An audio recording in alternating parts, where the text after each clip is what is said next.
All right. Hi, everybody. My name's Alana Galesic. I use she, her pronouns, and I'm an intern here at Thoughtium. I'm super excited to be moderating today's episode. Here at Thoughtium, we are a management consulting firm that creates the space for innovation and for organizations and individuals to thrive. Our Navigating Now series is a virtual roundtable series in which we are able to shine light on leaders' expertise and experiences from all sorts of walks of life, backgrounds, and industries. And we are able to cover relevant topics of today. We are live every Thursday at 3 p.m. Central Time. And I also want to take this time to give a special shout out to our LinkedIn community.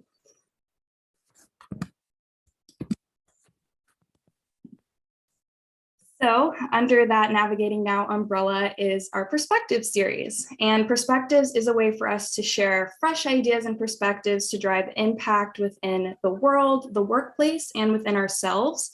This is a great way for our community and clients to engage with our offerings in a unique way. We had a lot of success with our past Perspective series, which was in December, called Harnessing Hybrid.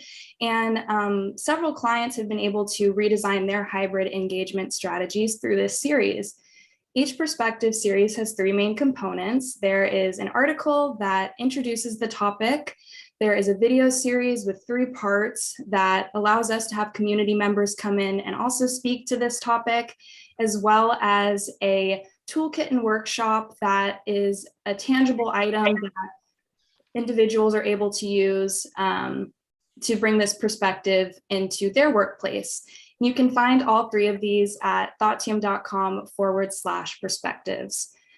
Like I was saying, at Thoughtium, we really emphasize this idea of creating space in everything that we do, a space for growth, development as a team with our clients and as individuals. And so this Perspective series is called Enhance the Space. And this allows us to explore how we can enhance our environment as individuals within our teams and in the community. So last week's episode was our first one about the individual space, and it was a great episode. If you haven't checked that out yet, I really recommend that you do. And we are now on to episode 2, which is the team space. And we're really going to build upon last week and talk about how to effectively work as a team, utilizing those insights that you may gain through working on that individual space. So I have 2 guests at this roundtable with me today. We have our VP of Learning and Development at Thoughtium, Griff Krenbrink, and we also have a very special guest, the head of sales at TaskHuman, Matt Prosko. So I would love for you both to introduce yourselves and give a quick intro. Great. Yeah, I'll jump in. Hi, my name is Matt. I lead sales and customer success for TaskHuman. I've been in the human capital space for probably the last decade or so and studying how teams work and how teams within organizations work. And now I have the opportunity to lead TaskHuman with the idea of how we connect people all over the world. So looking forward to this conversation. Really great to be at the table with you, Matt.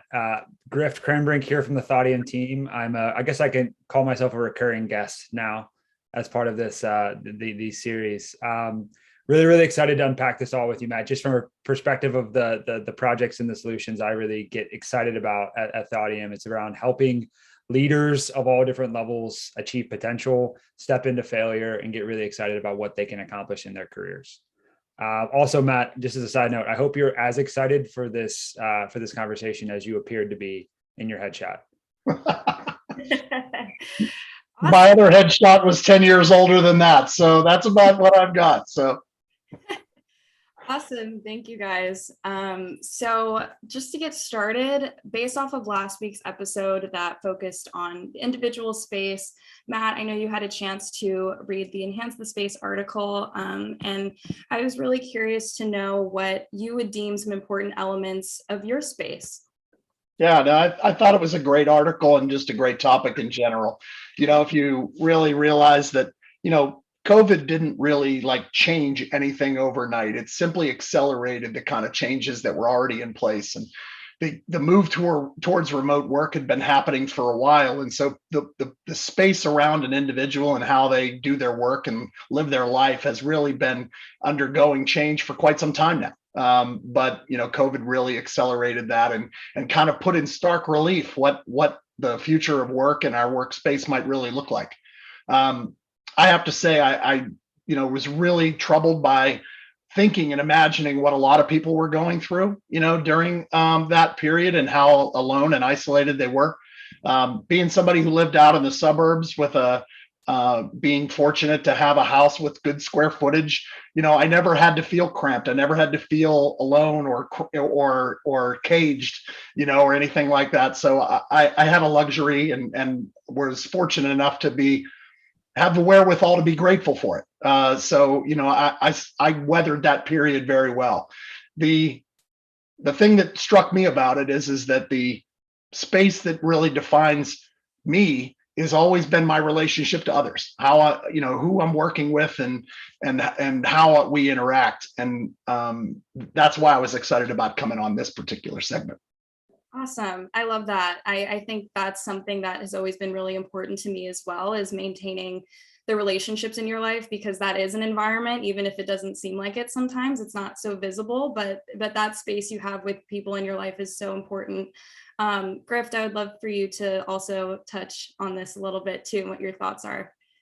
Yeah, I think, one of the things that struck me as so interesting about the article, as well as the last episode of the series, is just the amount of things that can really influence or impact your mood. And I think sometimes it's really easy to think that we're so beholden to finding our own way out of things by sitting at desks, but there are so many just small tactics and activities that if we just step into for even, as little as 10 seconds, that can really reshift the chemistry that's going on in our bodies. And I think one of my big takeaways from this series already is that lean into those small incremental things you can really kind of keep in your back pocket, because it doesn't necessarily have to be just, soldiering the load and trying to get through things and weather the storm. There's a bunch of really small things that you can really step into. So I loved that. And I also love how that's a nice precursor for creating your positive space and then thinking about that from a team context, which I know we're going to spend a lot of time in today. Yeah, definitely. That's awesome. And you mentioned this a little bit before, Matt, but I'm curious how this shift to more of a remote and hybrid work lifestyle has affected the team space, maybe in your experience or what you've observed for others. Yeah, for sure. If you think about, I think the biggest change that you've seen over the last couple of years is really our relationship to time. If you think about it, the space that we're operating in is pretty static now. In many cases, it's just our home office. So it's really what you do with the moments that you have that is probably going to define your space. And taking control of that, being proactive, is what I really read into, that last segment that you guys talked about. And within the construct of teams, it's how you invest your time with others, and that being maybe your personal relationships, things that keep you grounded. But when you think about the question that you asked, how does it redefine a relationship to teams? It's really this interaction between people, and how effective is it? Both from a human connection perspective and from a work product perspective. And in many cases, I think we've been defining it only by the technology, right? People talk about Zoom fatigue, and they talk about other kinds of interaction with technology and the impact it's having. I certainly don't want to minimize that, but I believe that it's not the technology, it's what you do with it. And how we're going to be defined as successful team members and people that add value to teams is probably going to be more dependent on what we put in than necessarily the conduit that it goes through. Yeah, 100%.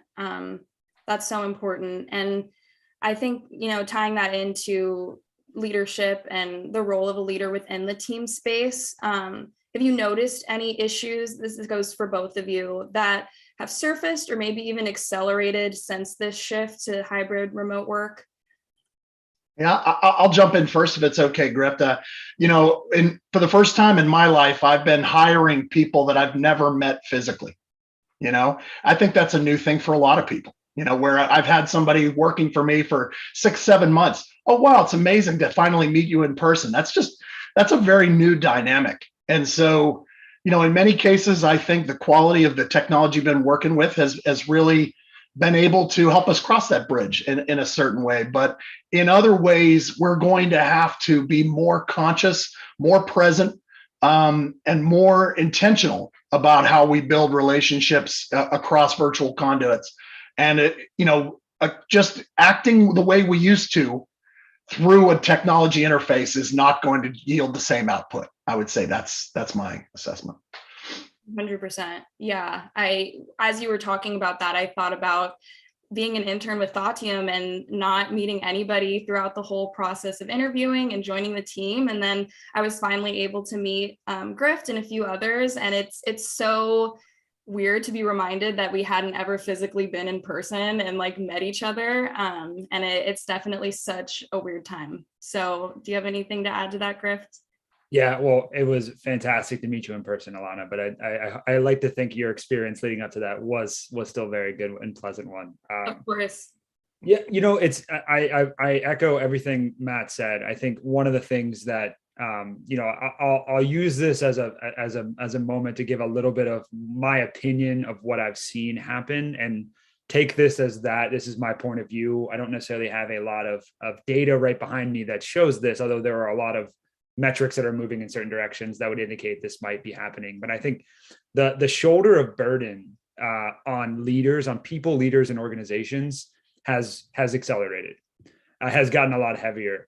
And if you think about just the world we came from, and I agree with Matt with everything he said, there were already these shifts and dynamics in place, and starting to see shifts with the acceleration in 2020 and 2021 of separating yourself a little bit from the physicality of your company, required that you had less nodes of connection to that company. And so you found yourself having very, very targeted, but very deep relationships with a few, as opposed to, if you work in a large organization, you could go into an office and at any given point, any given day, you could be talking to 25 or 30 people, depending on what you had going on that day. So I think part of what's happened is with that reduction of connections and nodes to a company, you rely a lot more on having a strong people leader as part of that connection node to have a great experience working for that organization. And so I think what's being unearthed is that there maybe isn't as large of a percentage of people who are prepared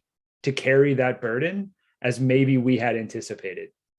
And so what we're seeing is there's a lot of other things in play. I'm not saying this is the only variable, but I think what we're seeing is people are more apt now to say, I don't have a good relationship with my manager, or I don't see them as an advocate for my career.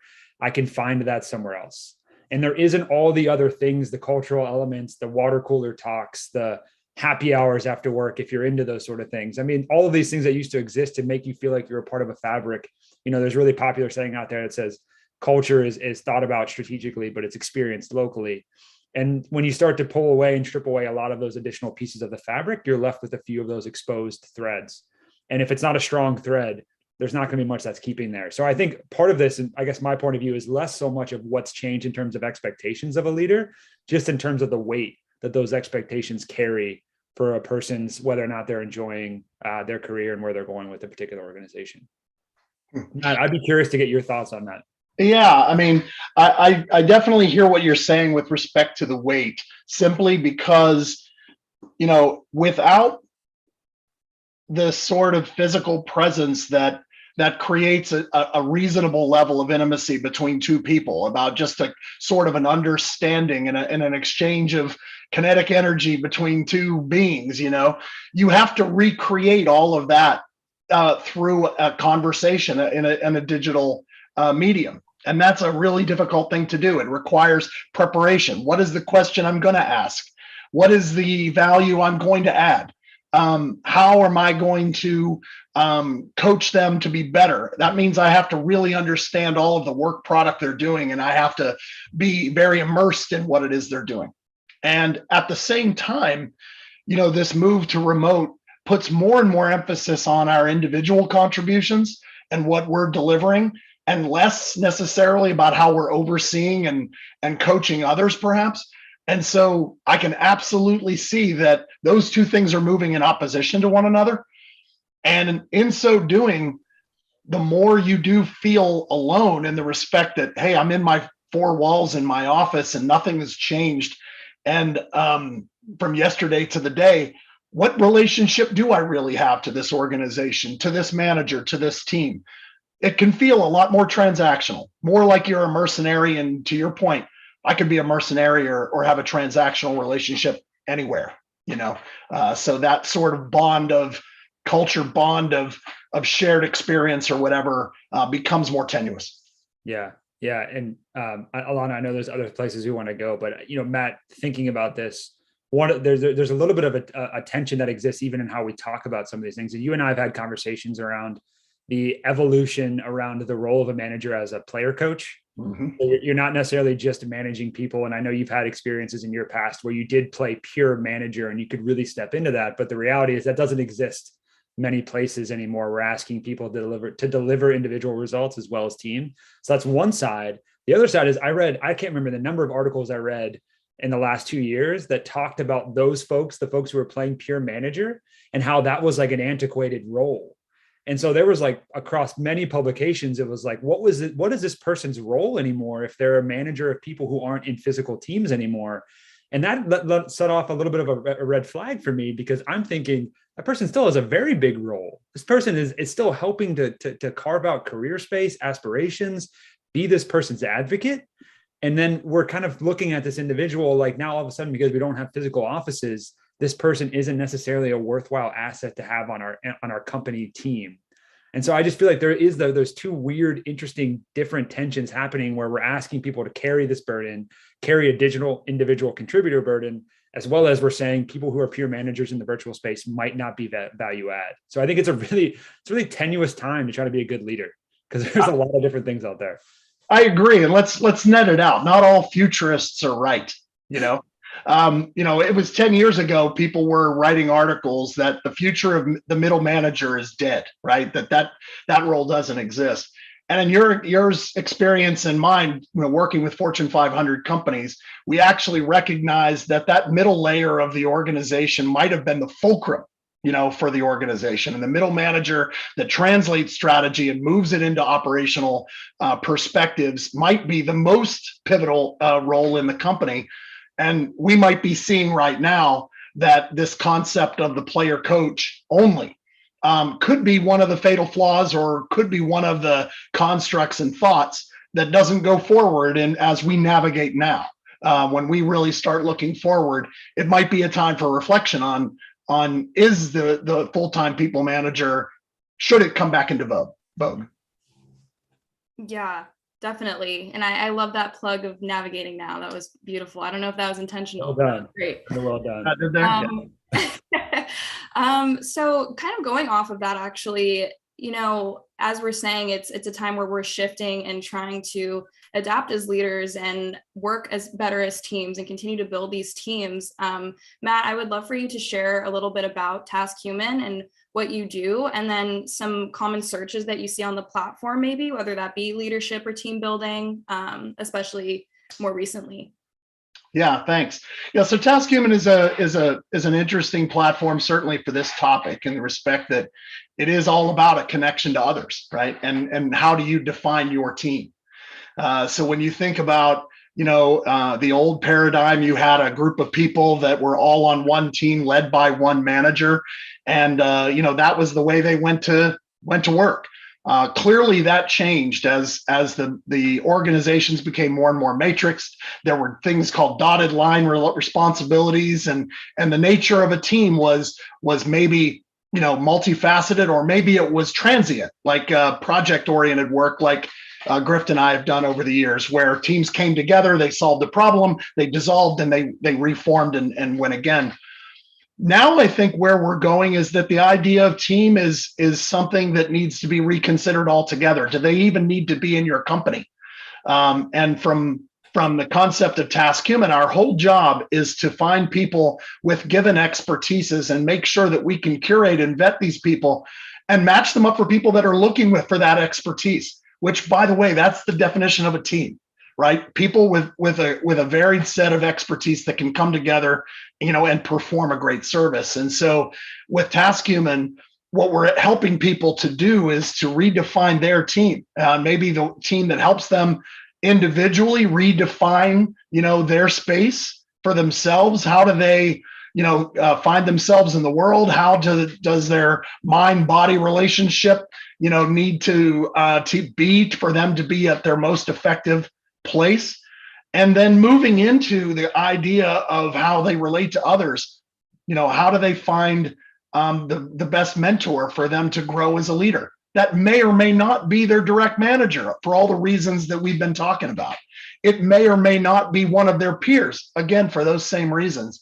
And so if we can find groups of people out there that have certain skills that are things that you need for you to be able to grow, feel supported, then those are going to be the things that are going to help you be able to operate with agency and with a feeling of control over your space.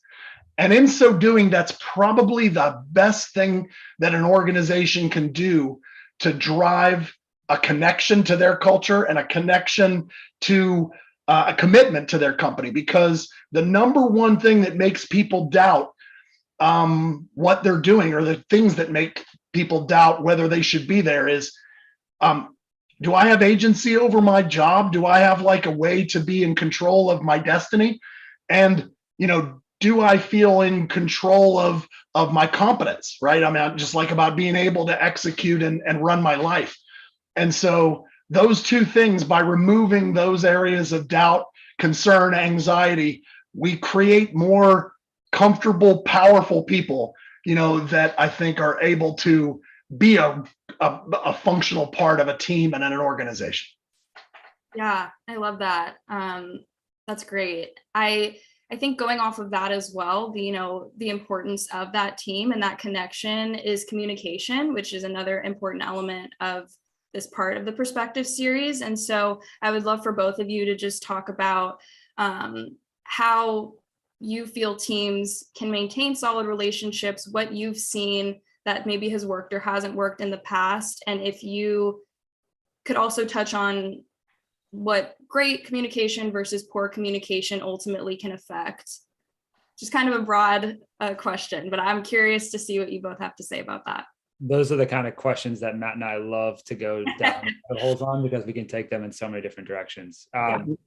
Maybe I'll start, Matt, and I would love to punt it over to you a few different times. So one of the things, I think this isn't anything that's going to be rocket science or breakthrough that I'm going to share, but the reality is, like, we went through this weird communication vortex of 2.5 years where we suddenly had a lot of our in-person communication styles shut off from a lot of people.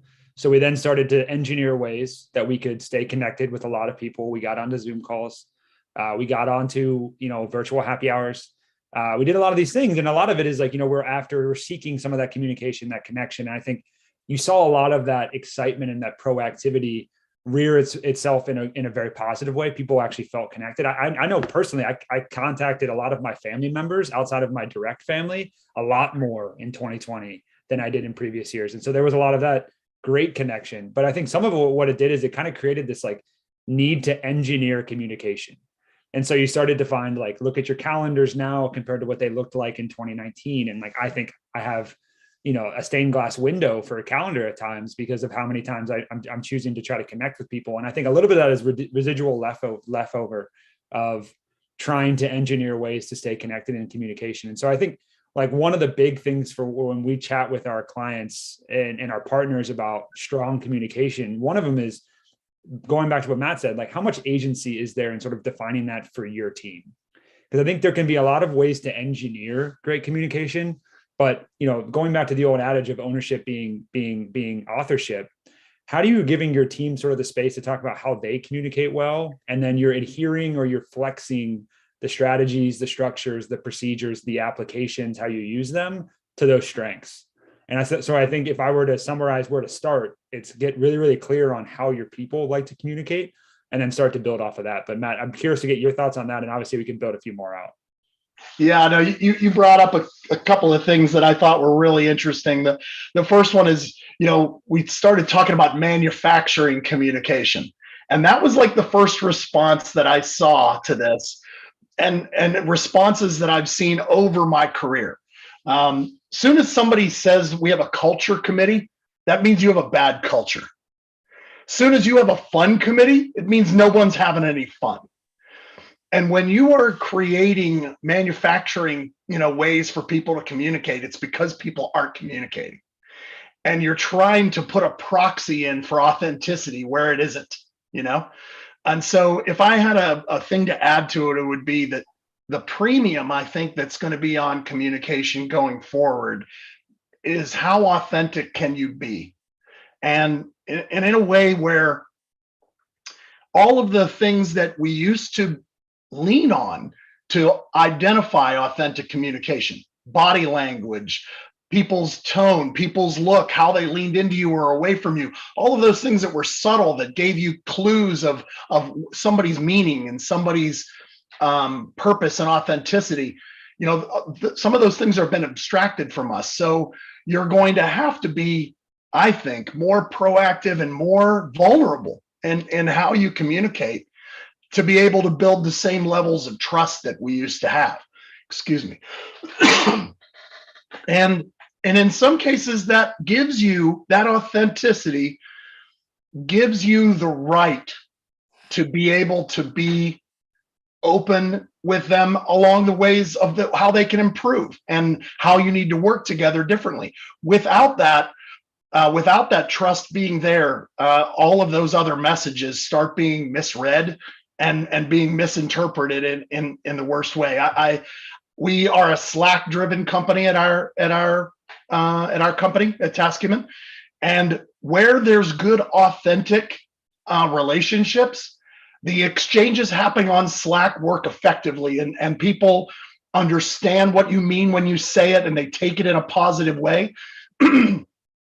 I can see very clearly, on the other hand, though, where that trust does not exist, those kind of exchanges go very poorly. And so I think, authenticity towards building trust in whatever ways you can is going to be a big premium going forward. Yeah. I want to maybe build on one of those things there, Matt, because I think it's such a good call out. Slight disagreement on the culture committee. I think if you only rely on a culture committee to drive culture, then I would agree. However, I do think it can be a nice accelerant if those folks are super jazzed. So we'll just have to maybe agree to disagree there.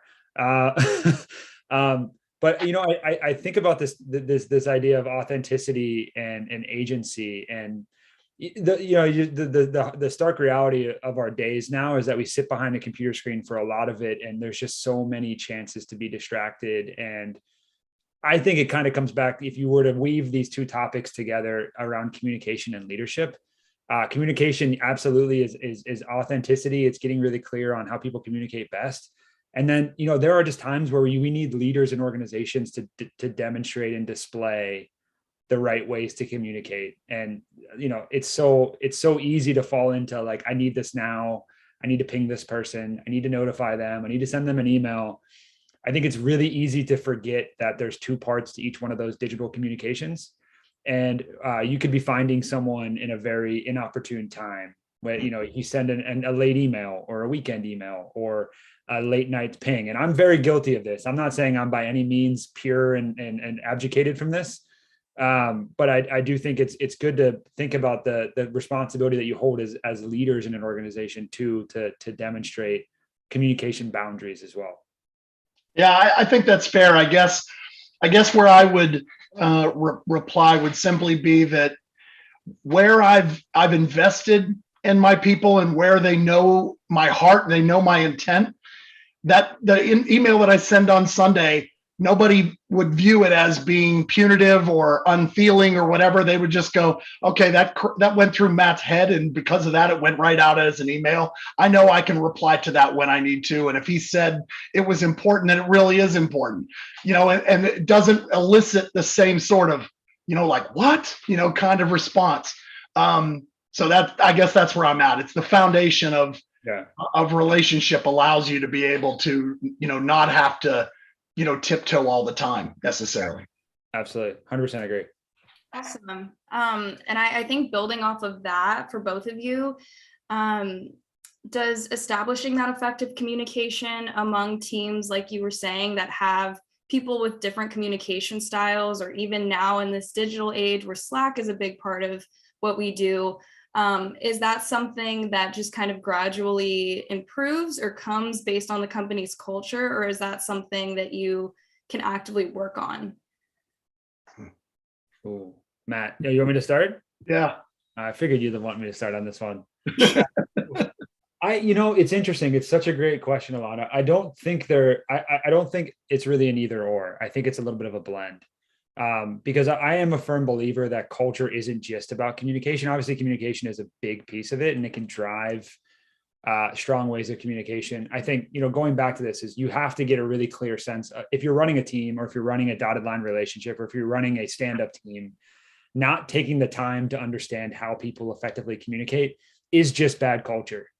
Like, if you are not starting any working relationship out wondering about what that person enjoys, how they want to be talked to, how they like to associate with their work, if you don't have those conversations, like, what are you even really doing? Like, you're more cogs in a machine than you are human beings trying to accomplish and solve problems. So I think that might just be a start of, like, if you're starting any project, not getting to know the people that are going to be on that project with you, kind of shame on you. And I hate to be like that kind of tisk about it, but if you're not doing that, like, we're human beings, selling to human beings, working with human beings, managing human beings. Take a moment to get to know the humanity of whoever you're working with. So I think that's a big piece of it. As it relates to culture, I think what you tend to find, and I'm a huge believer in this, is that culture is something that is the minute to minute, day to day, action to action of your organization. And it's a combination of these communication principles we're discussing. It's a combination of the time your people take to build trust with one another. It is the time that your organization lets you invest in finding your purpose and passion. All of these things, like, kind of, it's either death by 1,000 paper cuts, or you're creating an amazing painting based on a bunch of little different images, right? Like, there's two different ways that culture gets built, negatively and positively. And it's all done on those day-to-day interactions. And it's not just top down, it's top down, top down, down to top, side to side, whatever other diagonally. So I think that's a little bit of where I sit on that. And I know it's not necessarily, it's a little bit of a wishy-washy answer, but that's it's to me, it's not one begets the other. Yeah, I don't know if it is wishy-washy. I think it's spot on.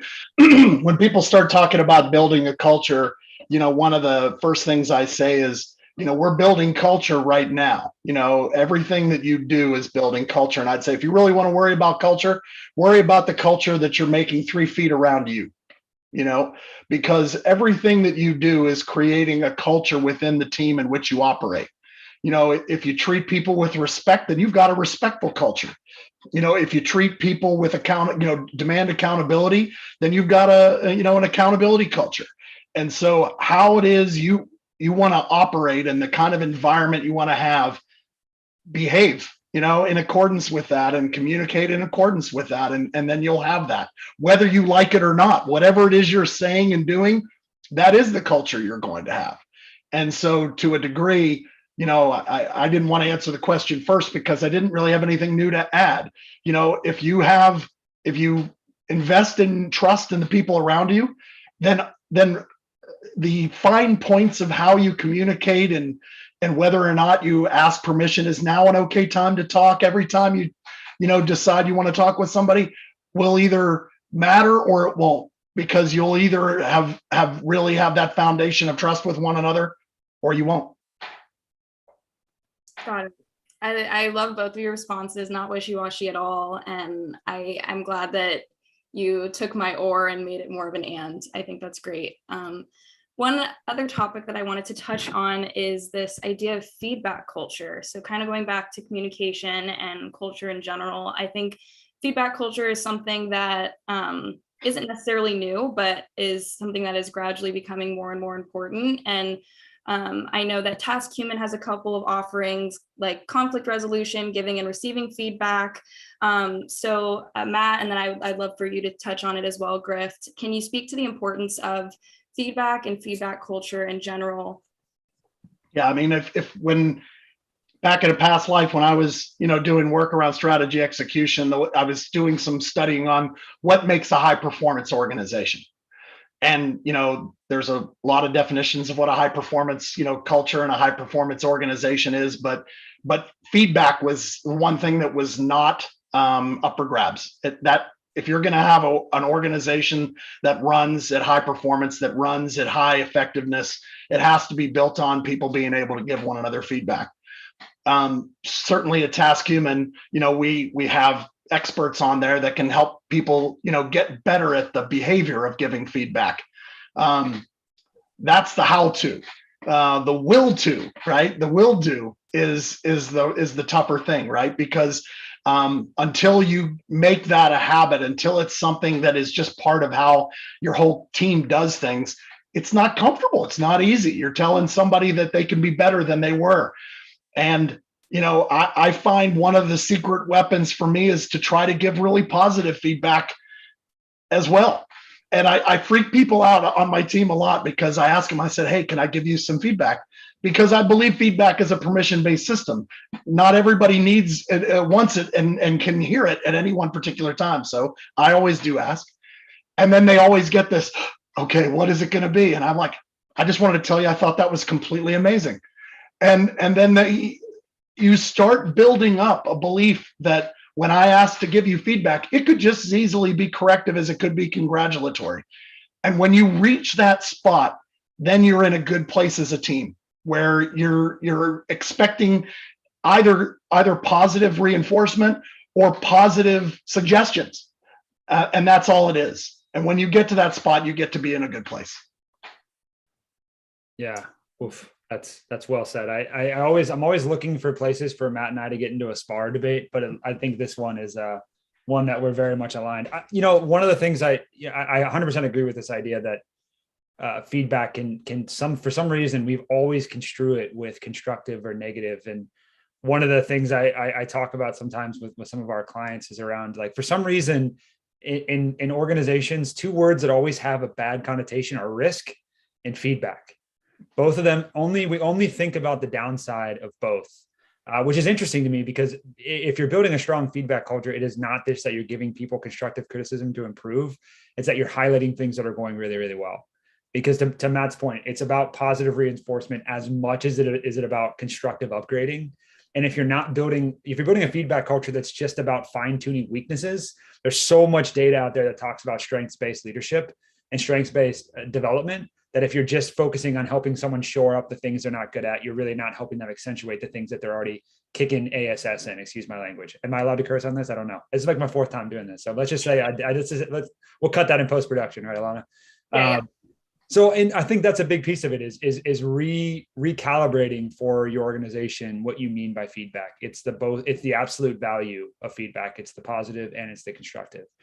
The other part of this, which relates to building trust around feedback, is, do you have people in leadership positions who ask people who aren't in leadership positions for feedback?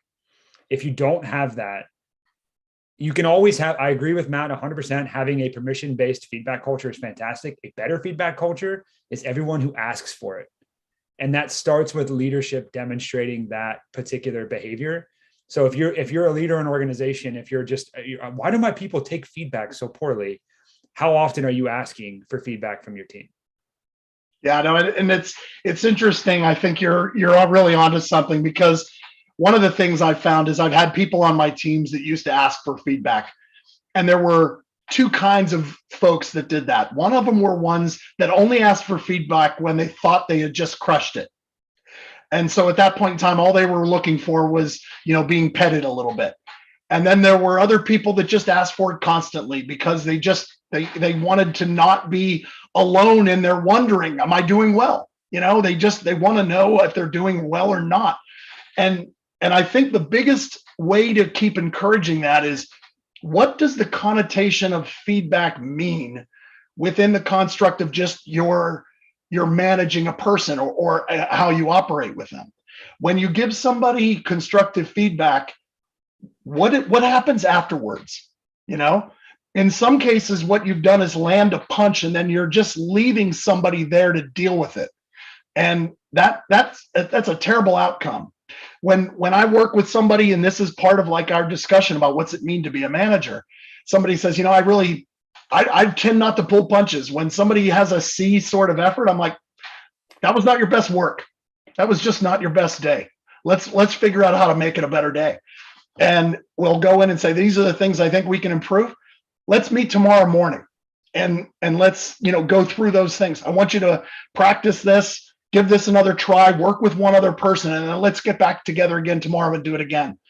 Give them the opportunity to actually rectify it, get better at it, and then demonstrate. Do you realize that just with a couple of iterations that you went from here to here on that performance? Awesome. Let's do that again. They start really seeing that the connotation of feedback means a positive loop that leads to them actually getting better. And the tangible tie between you giving them constructive feedback and them then seeing improvement in performance, that connection is what makes people perceive feedback differently, and that people start seeking it because they seek it as a way to they know that better performance is coming, and perception of their performance improving is also coming. Yeah, that's great. And you both beat me to the punch a little bit, because I was going to close this up by asking you both for some just a piece of takeaway advice for our audience about building a strong team, maintaining connection, or just overall with leadership in general. But you both gave some great advice just now. Is there anything else that either of you would like to add before we close out soon? Yeah, I'll jump in, and because I want to give Matt the last word or the last laugh here. All the things around feedback culture, all of those things would reiterate every single one of those. Also, just one other plug for feedback culture is when you're giving feedback, make sure to really focus on the behavior, not the individual. That can go very, very sideways if you're not really focused on the performance and you start to equate performance with individual and things like that. So just one other plug there. One of the things, and this is maybe like kind of a cop-out answer, I would just say for people leadership, like really think about, do you want to be a leader of people? I think a lot of times it's easy to say, I want to be. It sounds great. It's going to look great, all of these things, but do you actually want to be leading a team? And it's totally okay to not want that to be a big priority. You can have huge amounts of impact on people's careers by not stepping into that. But I think so often, and again, this is not me trying to speak from a place of authority or from a podium or anything, but just I see so many people who find themselves in leadership positions and just don't want to be there. So I think having the sort of the introspection or that moment in time to say, is this really something I am passionate about? Because the reality is, if it's not, it will eventually show. Either it will show in your ability to manage, or it will show in your excitement for what you're doing. So I would just maybe say preempt and preface your decisions on what you what you are trying to do with what you really actually have passion to do. Yeah, I think that's been a great step forward for the last couple of years since COVID has taken its grip on us. A lot of people have stepped back and said, what do I really want? And that's been massive set of career changes and the Great Resignation. A tremendous amount of women deciding to leave the workforce. A lot of people look at that as a negative. I'm looking at it as they're making a choice, about what is right for them. Everybody who's making these moves has been reevaluating who they are and what do they want. And that's a beautiful thing. There's never enough of it. Know thyself, and what I imagine was a big part of your last conversation about what is your space, around you. So important about knowing what really matters and disconnecting success from whatever sort of, role that you're carrying. Those two things is really important. I would say one last thing around this idea of space and team is, in a lot of cases, we talk about what's been taken away. it's important to remember what has been given to us, right? And if you think about the fact that we don't go to a physical office anymore, then maybe our definition of team is up for grabs. It's up for our own definition. What is my team? It's my choice now. And whatever team I want to have, I can have. And in cases of within your organization, define the people in your organization that you'd like to have a relationship. Invest in it, create it. Create that virtual team for yourself. Who are the people that you feel that you could contribute to? What do you have to contribute? Who could you contribute it to? Expand that team. What do you need to grow personally, professionally? Find those people.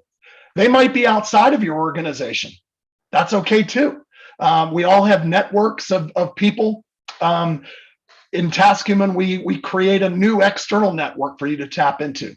Whatever that network is, build it for yourself, own it, and invest in it. And in so doing, I've never found that an investment in relationships outside of my company, within my company, has ever not paid back. And so there was a great book I read way back when. It was called Relationship Economics. And it was this idea of like monetizing your Rolodex. And for you, Alana, Rolodex doesn't even mean anything probably. But it was a very transactional look at relationships and their value. But there is this sort of very, I would say, real value and they have in your life, not just this sort of internal, feel good about yourself relationship or whatever, but actually what your next job is, what your next promotion is, your next great investment opportunity. All of those relationships will be the foundation for what those things are. And I think this is a great opportunity for anybody who hasn't stood back from their own network, stood back from their own team, and give yourself the opportunity to redefine what that is for yourself. Awesome. I love that. And I love that you both built upon what this series is, starting with the individual, building into that team, and then your community. So that was awesome. I want to end this off with a couple of lightning round fun questions. And they are all space related to go with our Enhance the Space theme. So we will start with you, Matt, and then we'll go back to Grift and I'll keep asking the questions. There's just a few. So first one is, what is one thing in your office space that you cannot live without besides like your laptop or your phone or something like that? Easy. It's my Echo, my Alexa. It's how I find out what's going on, and she's talking back to me now because she heard me talking about her. It's how I find out what's going on outside of these four walls, and how I make use of my my assistant out there that helps me get things done. So yeah, for sure, that's one of the things. Awesome. Well, I don't have an Echo. I'm not as tech savvy as Matt is, but I will say one of the things I always keep next to me is pen and paper. And whether or not I use it every day, it's just, for me, it's always comforting to know that I can pull something out and jot down a couple of my thoughts or notes at any given time. So pen and paper, going old school. That's interesting right there. Like we went a little bit, you might've thought it'd be different, but we're proving our listeners wrong here. Awesome. Okay. If we caught you spacing out in a meeting, what would you likely be thinking about? That's you first, Grift. I'm sure my team is probably thinking there's like 3 or 4 things I could answer this with. I would say it's probably in something I read that morning, and I've been like mulling it over for like the entire day in the spaces between meetings. Like, for example, I went really deep the other day on like the Ming Dynasty in China. And I remember like in between some meetings, I was thinking like, wow, that's so fast. And there's an explorer from the Ming Dynasty that's like, he had ships that were so much bigger than all of the explorers in Europe. Anyway, that's one of the things I'll probably be spacing out about. I would say that at any one particular time, I'm like chewing on some sort of complex metaphor for something. And it's one of those things where it just keeps popping itself back up into it. And so like right now I've been, chewing on this idea of history and how we've gone through different economic systems and different social systems. And now it's like a hammer and a nail. Every time something comes up, I'm like, yep, there it is. There's Marx coming out again, or whatever that is. So those are the things that I get like fixated on things, and I start looking at life through that lens at different times. It's a sickness. That's great. You both space out into such intellectual spaces. My answer would not have been that amazing. So I'm impressed. Okay, next question. If you were given the opportunity, would you go to outer space? Why or why not? Whoa, Matt, you first. Yeah, I'll do it. I would say no, I wouldn't do it. And it's, maybe it's my time of life or whatever, but I've had so much excitement in my life. I've done so many great things. I've been so lucky that this idea of like the bucket list of stuff, of things I need to do, I just don't have one. I'm really happy about what I've done in my life and where I've gone. I would love to see some of the places, the corners of the world that I haven't seen, but you know what? I've seen a ton, and I can go and I would enjoy it, but I don't ever sit around going, gosh, I hope I get a chance to do that someday. And I realize now that what I'm living for, I'm not living for myself anymore. I'm living for others. I have kids that are going into their young adulthood. I've got a young son who's 12 years old, and I've got a wife who is wonderful and who needs me and relies on me to be with her for a long period of time. I take my mortality very seriously. I don't need to go hand gliding anymore, any of those kind of things. They actually need me to be here on planet Earth. So I think I would stay down and wave and root somebody on. Matt, that's very much I've been searching for something for so long, found out what I was looking for was right in front of me. That's very much that answer, that frame. I'm going to go a different way. I'm going to say yes. However, the way I'd want to go to space is very, very specific. If you haven't looked this up, look up space elevators. And people are looking at the idea of creating a counterweight far enough away from the Earth that it would actually rotate around the axis, and you could actually take an elevator up to space versus a spaceship. And that to me would be so cool and so freaky to ride an elevator up to space. Wow. I get sick on roller coasters, so I'd probably be shot on that one. That does sound intense, but very cool. Okay, and then to finish us off and kind of wrap up what we've been talking about, if you were a superhero, what would be your special power when working in a team space, and what would your superhero name be? That's a tough one. Yeah. I'll jump in. Matt. I'll jump on this one first, so you can get a little time to put your catchy name together. I would say that let's call myself Relator Man. I think my superpower is I'm able to be in a group of people, and I can play a little bit of the like conduit between getting everyone closer and knowing each other on a deeper level. So Relator Man doesn't have a good ring to it. Like, it's a bird, it's a plane. No, it's Relator Man, but that's what I'd go with. I'll have to go with Captain Metaphor. There's rarely a situation I'd come up with where I can't say, that's kind of like football. Let me just tell you what that means, or whatever, some other, kind of random metaphor. And people are always like, oh my God, there's another one.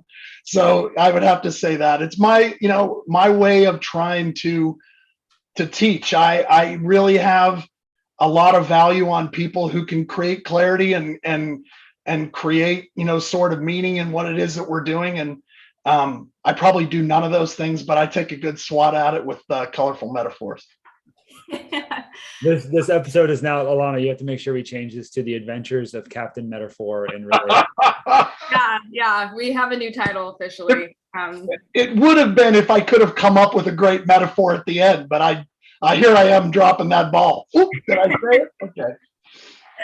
Awesome. All right, let's close out. Thank you both so much. This was fun, Matt. This was a lot of fun. Okay. What are we doing next Thursday? Yeah, same time here next week. So thank you both so much. Thank you so much, Grift and Matt. This was a great conversation, and it really tees us up for next week, which is going to be about the community space and your 6-block radius with Jim Graziano. Next week, Thursday at 3 p.m. Central Time. And I just want to remind you of the 3 components of our perspective series. We have the article that is up on the website. We have the 3 different episodes. Again, if you haven't seen the first one, I really recommend you check it out. It's a great one, as well as our episode next week. And then we also have that workshop toolkit that will also be at Thoughtium.com/perspectives.